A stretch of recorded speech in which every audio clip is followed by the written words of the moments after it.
Global star Ram Charan birthday సందర్భంగా మార్చి 27న ఫ్యాన్స్ని ఖుషి చేయడానికి చాలా అప్డేట్స్ వచ్చాయి. అవేంటి ఇప్పుడు చూసేద్దాం. మార్చి 27న ఫ్యాన్స్ థియేటర్లో ఎంజాయ్ చేయడానికి మగధర స్పెషల్ షోస్ వేశారు. Ram Charan 15th film game changer నుంచి జరగండి జరగండి అని కొత్త సాంగ్ రిలీజ్ చేయడం జరిగింది. ఆ సాంగ్ని ఫ్యాన్స్ థియేటర్లో ఎంజాయ్ చేసేలాగా మగధర స్పెషల్ షో అటాచ్ చేయడం జరిగింది. ఉప్పెన ఫేమ్ బుచ్చిబాబు డైరెక్షన్లో చేస్తున్న రామ్ చరణ్ 16th ఫిల్మ్ ఈ మధ్య రీసెంట్గా ఓపెనింగ్ కూడా అయింది.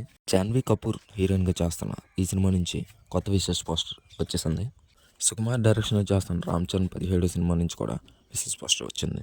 హోలీ సందర్భంగా ఈ మధ్య ఈ సినిమా అనౌన్స్మెంట్ కూడా జరిగింది. ఇక రామ్ చరణ్ ప్రొడ్యూస్ చేస్తున్న ద ఇండియా హౌస్ టీం నుంచి కూడా విశేష పోస్టర్ వచ్చేసింది.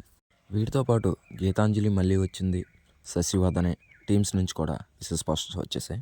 ఇకపోతే మార్చి 27న ఫ్యాన్స్ హంగామా చేయడానికి బర్త్డే సెలబ్రేషన్స్ని శిల్పకళా వేదికగా ప్లాన్ చేశారు. ఈ ఈవెంట్కి కొంతమంది స్టార్ డైరెక్టర్లు కూడా అటెండ్ అవుతున్నారు.